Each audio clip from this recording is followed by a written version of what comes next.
Welcome to Ho Chi Minh City, one of the most energetic and vibrant cities in the world, and one of the most popular backpacking destinations in Southeast Asia. However, there is more to this city than living on the budget lifestyle. And today, I'm going to see what you can do when you push the boat out a little and live a little on the side of luxury in Ho Chi Minh City. I'm going to try and find the best food and the top things to do in Ho Chi Minh City, all while splashing a little cash. Now, it wouldn't be much of a luxury stay in the city without a luxury hotel, would it? So I've booked myself into the Sofitel Saigon Plaza. There's actually many 5-star hotels you can choose from in Ho Chi Minh City, but this one is perfectly located near all of the tourist hotspots. It's jam-packed with amenities like gym, pool, restaurants, but best of all, you guys told me this place has a fantastic breakfast. Check-in was super easy, the staff were lovely and very helpful. The foyer was grand, plenty of light and spacious, so my first impressions arriving here were very good. I got one of their superior rooms costing over $300 a night, but it did include breakfast. And I'm not going to lie, this room is far too big for just me, but I like it. I like it a lot. There is a ginormous and very comfortable bed, the furnishings are nice, and best of all, it is dead quiet. You know that's important when you're in a big city like Ho Chi Minh City, because a good sleep is really important, no matter whether you're here for business or you're here for pleasure. And guess what? They left me a welcome note and a present. From the general manager saying welcome, and then, well, this one, it says, "Bonjour, Xin Chao, Mr. Perella. We're delighted to have a talented creator with us." I won't tell them, but I think they've given me the wrong room. So overall, what would I give this room? First impressions. I think it's an easy 9.5 out of 10. How would I give it more? Well, I just don't like giving a 10. So it's probably the highest rating that I can give it. Very happy. I mean, for me, as I say, the biggest thing is that it's quiet and it's comfortable and I know I'm going to get a good sleep. And I have no doubts about this. That's the first thing I check when I check all of the reviews. So, cheers, guys. And yeah, let's get this luxury stay in Ho Chi Minh started.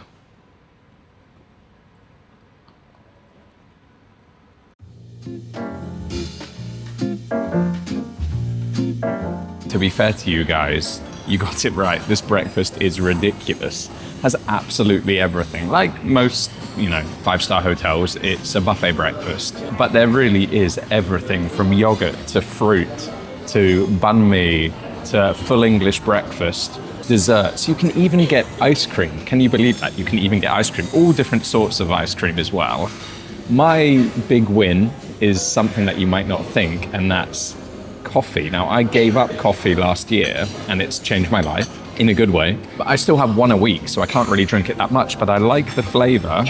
Decaf coffee. Finally, decaf coffee. It's so hard to find in it. Well, it's so hard to find in Thailand. I don't know about Vietnam. It's definitely hard to find over there, but decaf coffee, so I'm happy with that. The other thing that caught my eye is the charcuterie board, or the charcuterie area. They have a proper slicer, they have the charcuterie laid out.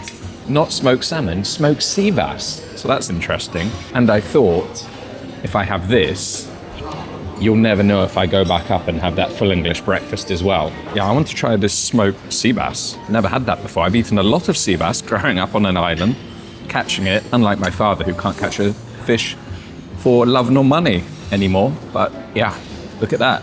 Who needs smoked salmon? That's a winner. Wow, I could just eat a breakfast of that. That is fantastic. However, I know what you guys are thinking. You're saying, "Oh, Joe, but you came all this way to Vietnam just to eat a hotel breakfast." Yes. I don't know what the word is, but there's something great about a good hotel breakfast, especially when they get it right. And this place, so far, certainly gets it right. So I think allow yourself that. Allow yourself that at least one of the days that you're here. And yeah, why not? Why not? Who puts the rules in place? Anyway, whilst I try my honey off the comb, which is the best way to have honey, you can leave me in peace, and I'll catch you guys at the art museum.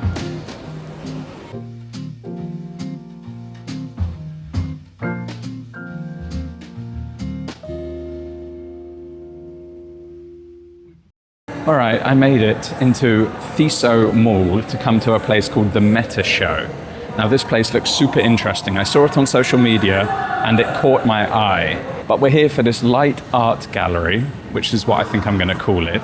I thought it was going to be other exhibitions, but it is solely based on Vincent van Gogh's artwork. It looks great. These things are always good. They're very social media friendly. You can film, you can bring tripods, you can bring cameras. So everything is good. Let's go in and let's check it out. Something you wouldn't really think of doing in Ho Chi Minh City, but hopefully it's a good one. Perfect. Thank you. Thank you so much. All right, coming into the first room, I didn't really know what to expect. I walked in and you're hit by this warm glow from the wheat field as the lights are illuminating. It's a small room, but they've got mirrors on the ceiling and on the walls, so it looks absolutely vast. And then they have these lights hanging down, looks like planets hanging down. So you see those reflecting and you catch all the different angles and you see yourself and you see Vincent van Gogh stood there with his pipe in his mouth and his painting board. It's cool. There's no other word to describe it. It's cool. It just makes you want to take some photos and look around and be a bit like, wow, that looks interesting. You just don't see things like this, right? It's quite a interesting sensory experience, let's say that. Into room number 2, we're going to do this at the same time. I don't want to see before you guys. Whoa, very different. Oh, that scared me. I thought that was a person for a second. I'm like, what the f? And then I see it's just part of the exhibit. So this, I guess we've moved into his sunflower scene. Whoa, okay, that is freaky. Look at that. That's a shot, isn't it? Hold on, let me set that one up. I'll show you how little shame I have doing this stuff for you. I'm even going to fit in it, that's the question. Yeah, we're good. All right, let's get that set up. There we go. Now I'm in my own Van Gogh.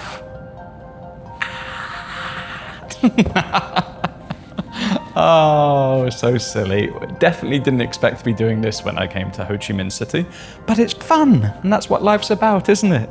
Listen, this is the last time I tell you, stop clucking around. We're late, come on. What I loved most about the exhibition is that you could get hands-on and involved with each exhibit. Sure, it was made for social media, but it's also simply made to be fun. Whether you're a child, and it would be perfect for children, of course, or you're a big kid, just like me, it really does allow you to lose yourself and just enjoy yourself as you move through the exhibition. I don't even know what to call it. It's definitely not a Van Gogh, it's just a cool concept. They have mirrors on one side and lights on the other. My brain can't even comprehend the depth of this room. I just have no idea, it feels a bit disorientating. But you just get awesome geometric patterns behind you and you can catch yourself in different angles and create different geometric patterns with yourself. I love it. Twinkling lights, let's call it that. Starry night, maybe that's the one. Like looking into the depths of the universe on a dark, clear night. Love it. See, that's how trippy this place is. I didn't even realize there's a walkway here and you can walk around it. Oh, wow. Look at that. Oh, wow. Look at that. That's like being in the Matrix. This room is the best. This room is 10 out of 10 for sure. Worth the entrance fee alone, I think. Just the feeling. It's hard to describe the feeling in this room, but it's awesome. Thumbs up. Thumbs up from me.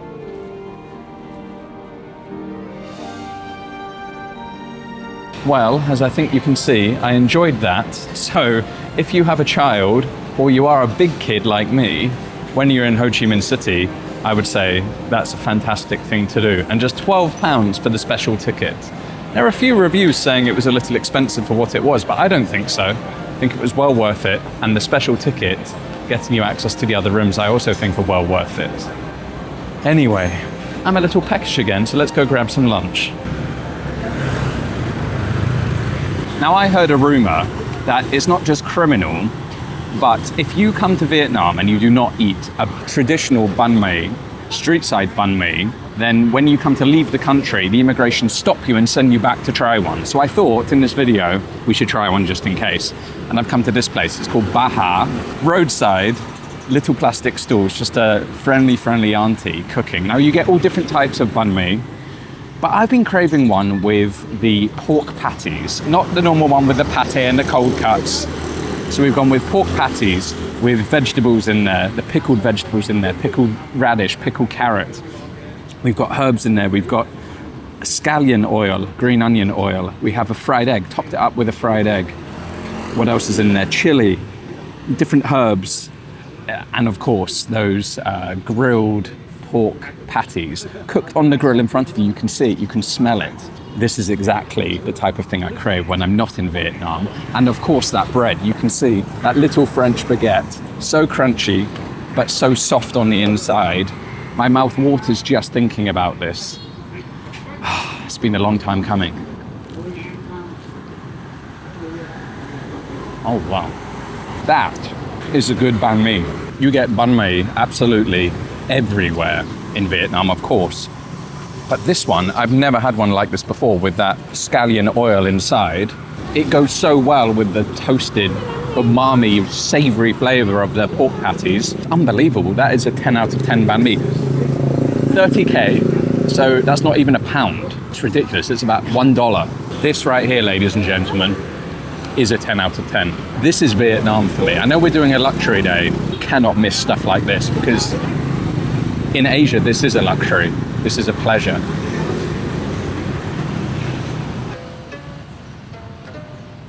After Banh Mi, I headed back towards the hotel. I said that the location was perfect because it was near the main tourist sites, and that's true. So I decided to take a walk around District 1 to see some of those famous sites. First up was Book Street. It is a shaded, pedestrian-only avenue lined with numerous bookstores, publishing houses, and small outdoor cafes. It offers a quiet, green escape from the city traffic where visitors can browse books or sit outside with a coffee. Sure, it's a little touristy, but it's nice to browse and it's nice to people watch. Next up, at the end of the street, is Notre Dame Cathedral of Ho Chi Minh City, a historic Catholic basilica constructed by the French between 1863 and 1880. The building features a distinct neo-Romanesque design constructed entirely with red bricks imported directly from Marseille in France. Personally, I just love walking around the side streets of Ho Chi Minh City. It's such a vibe with all of the bikes and the locals. There's nowhere quite like it. You never know what you'll see, and I really enjoy just taking a stroll, minding my own business, or grabbing a coffee and sitting on the street, just doing some people watching. I think it's an essential thing to do when you're in Vietnam, wherever you are. Finally, I ended up at the Central Post Office, a fully functional, monumental post office completed in 1891. The inside is quite beautiful. There's a main hall that features high-vaulted ceilings, there's historic paintings of maps of southern Vietnam on the walls, and there's a large mural of Ho Chi Minh himself. Visitors can buy postcards, souvenirs, and historic stamps, or use the working wooden phone booths to send mail internationally. Overall, my walk was nice and relaxed, and it's great to have all of this next to my hotel. But next up, I wanted to try something famous here, and I've heard a lot about it. Next stop, and although I only drink coffee once a week, I thought I'd keep it to try this. Something quite famous in Vietnam, I would say, is egg coffee. Not really something that jumps out at me, I must admit, but I've come to one of the popular places to try it. It's roadside, so you're going to get some of the noise. Apologies about that, but that's part of being in Vietnam, right? The noise and the chaos, especially of the bikes going past. So I'm going to leave it how it is. But I've come to this old place, which, you know, dark wood, small chairs, as you can see, which is also synonymous in Vietnam. And then I have roadside and riverside views. Quite funky decoration as well. I asked for a hot egg coffee, but it came as iced egg coffee, I guess, lost in translation. It's just one of those things. But it's quite interesting. They have a machine and they put the egg yolks and a little bit of sugar in a glass, and then the machine whisks the egg yolk and it gets fluffier and lighter and it just starts to fill the glass. I guess they put the coffee on the bottom and they use this foam almost like a custard on top, and then they dust it with cocoa powder. Look at that. Look at that. I mean, it is almost like a custard on top. I don't know whether you're meant to mix it through or just try it. I quite like to try it first and then we'll mix it through. Wow. It's not cocoa on the top, it's coffee. That actually tastes like tiramisu, weirdly. I mean, not weirdly, it's probably a similar sort of thing, isn't it? Okay, that's good. That's good, that's like a dessert. Let's just try it with unmixed.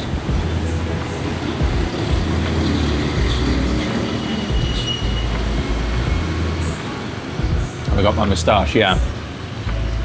It's nice, it's quite hard to get through, so I'm gonna mix it up. Get that through and really richen that coffee up. I probably ruined it. You're all screaming at me going, no, you're not meant to mix it. But it's probably gonna be nice and rich all the way through now. Would I come out of my way to have an egg coffee again? Probably not, but I've ticked it off now and I've tried it. So cheers to you guys. To be honest, these places aren't really necessarily about this. Coffee culture in Vietnam is huge. You get cafes absolutely everywhere. It seems like every other shop front is a cafe. Street side cafes, cool cafes, trendy cafes. You just find them absolutely everywhere. And it's more about sitting down and people watching and relaxing, taking your time just in the morning. It would be good if I had the banh mi with me, but I'm gonna chill just for a few minutes, watch the world go by, and kind of enjoy my egg coffee.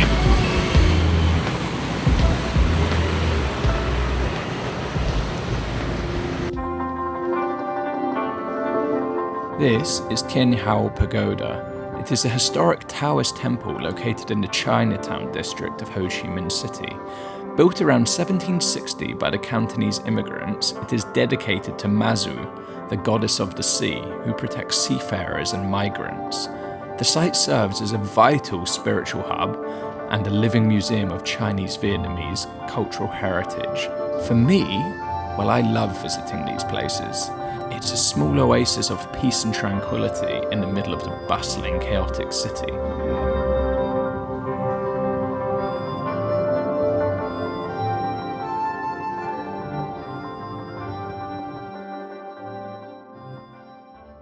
Bread in Asia is a little bit difficult, I must admit, but in Vietnam, it's absolutely fantastic and it can be as good as back in Europe, not lying.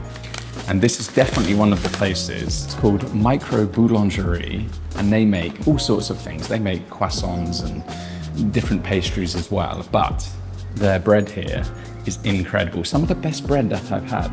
I have eaten here before. I ate here about 2 years ago, and I spotted it again. They've moved places, but I was walking past and I saw it and I thought, oh, I have to show you guys. I've got myself baguette, jambon beurre, if you could not get any more French influence than that.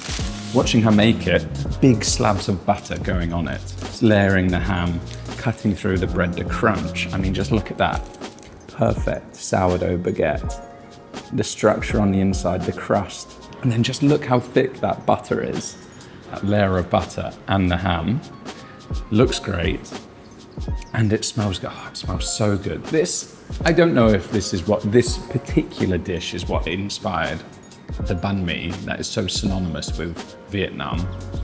But for this second, we'll pretend it is, and then you can leave me in the comments. Actually, it was Dairy Lee with baguette that inspired it. Anyway, how good is it? Is it as good as I remember? It's just a ham sandwich.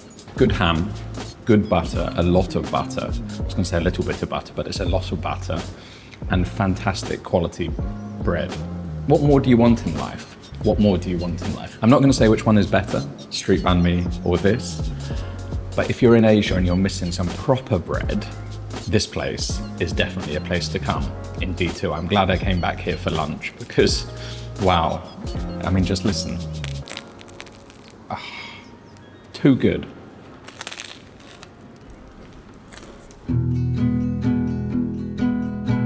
I've made it to our next stop. Not the most flattering angle, I'll give you that, but it's the only way I can get this building behind me into the shot. It is the tallest building in Vietnam, the second tallest building in Southeast Asia, and the 17th tallest building in the world. It is Landmark 81, and there is a sky platform on, I'm not sure which floor yet, we're about to find out, but I have a ticket, so we're gonna head up there.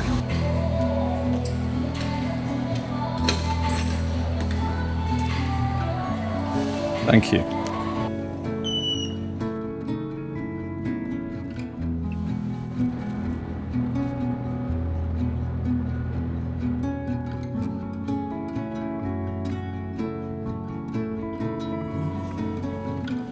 We made it up to the 79th floor. I don't know how long it took to get up here, but it wasn't that long.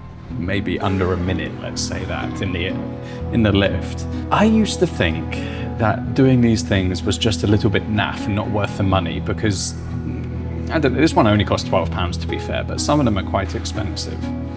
But I've started to do them more and more. I've done them in Shanghai, I've done it in Taipei, I've done it in Bangkok, I've done it a few other places as well. And now I'm doing it here in Ho Chi Minh City. I think it's actually an incredible thing because the perspective you get from up here is amazing, especially these cities which have rivers. You see the boats going up and down the river. You can look down and you see, well, here you see the bikes and the cars going down the main roads and the small little alleyways. It really feels like, I don't really know how to describe it, but obviously it's a bird's eye view, but it is absolutely breathtaking, and you can walk around on the 79th floor, and there's a couple more floors as well, but you can walk around it and get 360-degree views around the city. It's a much bigger city than I thought, to be honest. When you're here and when you're riding around, it feels quite close. Everything seems to be about 20 minutes on the bike, but actually you can see it sprawls and it sprawls and it sprawls. The weather isn't perfect, I must admit. There's storms rolling in. Actually, you can see a storm on the horizon and you can hear the thunder rolling in. But for me, that actually adds to it, and it makes it vibey and it makes it moody, makes it interesting, let's say. Worth it, I think. Definitely worth it. I'm happy I spent the money to come up here. It's a stunning view, stunning view. And hey, how often do you get up this high? 79 floors. To be fair, it's only like 30 or 40 floors higher than where I'm living in Bangkok. I have an amazing view from my apartment. But yeah, when you get this much higher, it is amazing. And no vertigo for me. I'm not scared of heights, so I don't mind looking out. But I think, and we're going to go up there in a second, I think on the 81st floor, because this is called Landmark 81 after all, you can step outside and you get into the open air. Maybe that's when the knees will go a bit wobbly. We're allowed outside, but we have to get harnessed up.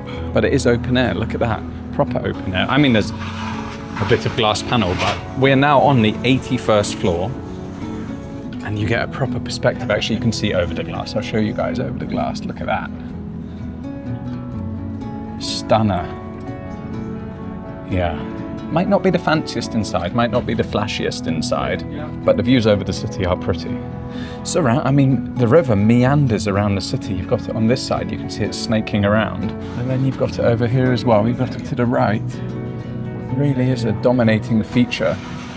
Just like this building, to be honest. This building is a dominating feature of this city. You see it from absolutely everywhere. So I think it is nice to come up and see the view from the top because it is such a landmark. I mean, it's not for those afraid of heights, though, I am going to be honest. Luckily, no weak knees here for me. All right, well, that was fun. I'm going to wrap up and make my way back down, and we're going to head just a few minutes away, not too far, just across the river, to a place that serves the best cookie in the whole of the world. Not even in Ho Chi Minh City. It's the best cookie in the world. If you don't believe me, look at this. All right, guys, I have come to a very special place, the #1 cookie in the entire world. It's called Annie Cookie, and whenever I'm in Ho Chi Minh City, I come here. She's got more and more shy the more I come here. The more famous she's become, the more she wants to hide from camera. We've just got her back in one of the shots. Amazingly, and I'm so happy about this, she's opened a second shop just around the corner, so we're going to go and try one of her cookies over there. And let me tell you, I promise you, I have tried cookies all over the world, and I have never found one as good as hers. However, there is a new product here, a viral product here, called the Lava Brownie with marshmallow on top. So she said I can try it. Should we see how good it is? Look at it. Look at it. How good does that look? How naughty does that look? But you know, we're on well, treat yourself day, so this kind of counts, I guess. But yeah, watching her, it went in the oven first, and then watching her blowtorch the top of it really is lava brownie. Ready? It's gonna be hot. Yeah? Oh no. Oh my god. It's rich, it's indulgent. Wow. If you have a sweet tooth like me, that is a 10 out of 10 dish, I would say. Is it better than the cookie? I don't know. The cookies are just so good. And there's something nostalgic about a good cookie, right? Something that takes you back to childhood. But as just a chocolatey, naughty dessert, this is a banger. Okay, after trying that lava brownie, I had to come and try their new cafe, didn't I? And this place, I love it. I love the decoration. It's very on brand. Her brand is really, really nice. But not only that, the cookies are different. They're premium cookies. She said because they're close to each other, she wanted to segregate them and kind of give different offerings. So not only do you get the cookies, but more premium ones. This one is the strawberry cookie. I thought, you know, had the chocolate before. Let's go for something different. You can see a big puddle of strawberry jam on there and freeze-dried strawberries. But you also have drinks, a place to sit down, nice vibes in here. Decaf coffee again, I am loving this, absolutely loving this. I've gone for a decaf coconut coffee. Looks amazing, iced of course in this heat, even though it's just started raining. Whoa, wow.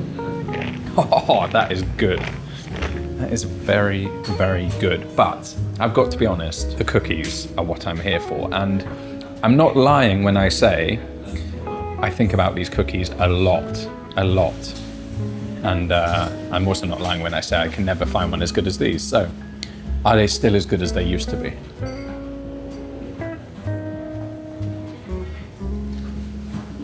Yes, they truly are unbelievable. They truly are 10 out of 10. As I say, best cookie in the world for me. I've not found better. People have tried. People have tried to convince me, but no one's won at all. I love it. Anyway, I'm gonna eat this. I'm gonna go back to the hotel, find a cocktail.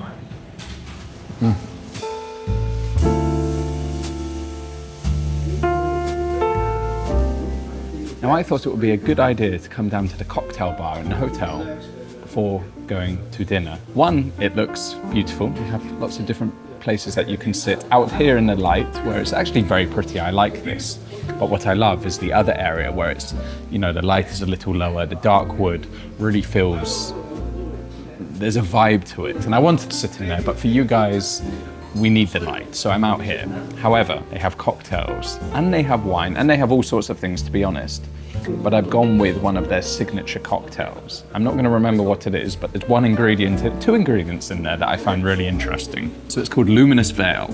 It's got plant-raised stiggings, fancy pineapple rum, Saint-Germain, Bordeaux red wine, and he just poured that on the top at the end. I thought that was a bit weird, but he promised me it's going to be good. Soursop puree. Now, soursop is another name for custard apple, my second favorite fruit in the world, so I was very excited when I saw that. Pineapple and lime. I like my cocktails sour rather than sweet, and he promised me this was going to be the one.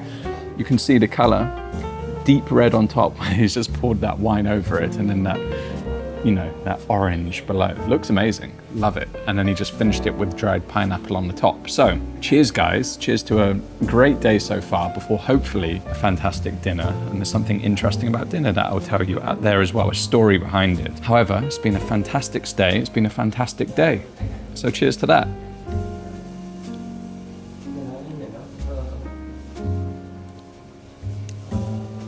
All right. Oh. Yes, that is good. I mean, he stood to the side, he just had a laugh when I said it's good, because I was very skeptical when he was making it with the red wine on top. But you know what? It works really well. And the pineapple and the fruity flavors work really well. That's a cracker. I'm not a big cocktail person, to be honest, but I like to have one every now and then. And I'm gonna give it 9 out of 10. It definitely, oh, this is gonna be way too easy to drink. Tastes like frangipane. That's interesting. Didn't expect that. Oh, because he's got the Saint-Germain is almond. That's why it tastes like frangipane. There you go. At least my palate's working before dinner.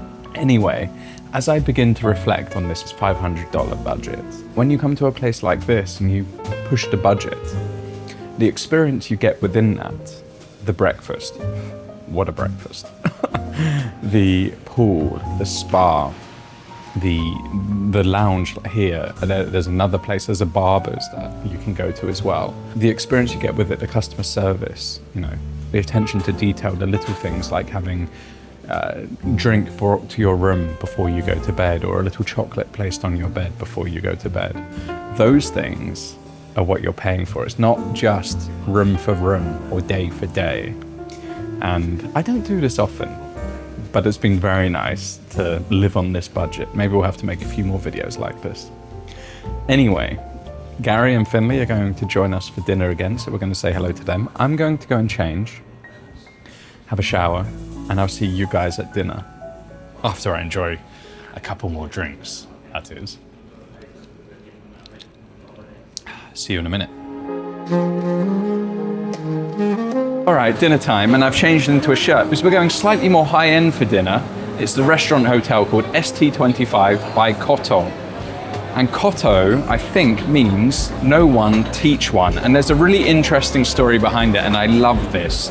10% of your bill here goes to charity, and that charity is set up and employs people in this restaurant. They've had a difficult past. Maybe that's orphanage, maybe that's kidnapping, maybe that's whatever it may be.